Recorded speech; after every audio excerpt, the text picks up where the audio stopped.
அழிக்கக்கூடிய கம்பை எடுத்து வருகிறாள். சரி, வந்தவள் சொல்கிறாள், சொல்லுகிறேன் கண்ணா என்ன வாயை திறடா, திறடா, இல்லையா கம்பால் ஒண்ணு அடிப்பேன். திறடா, திறடா, திறடா. அம்மா என் கண்ணவரால் வாயை திறக்க கண்ணனுடைய வாய்க்குள்ள என்னவெல்லாம் தெரிகிறது தெரியுமா?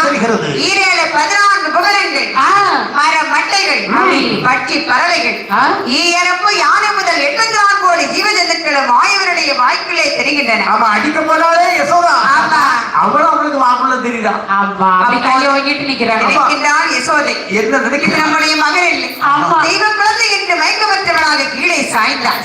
அப்போது நினைக்கிறார் கண்ணன், என்ன நினைக்கிறார்? நமது அன்னை நம்மை தெய்வம் என்று நினைத்து விட்டால் நம்முடைய லீலைகள் ஒன்றும் செய்ய முடியாது. என்ற கையிலே இருந்த சீகுழலை எடுத்து அருமையான கானத்தை வாசிக்கின்றாள்.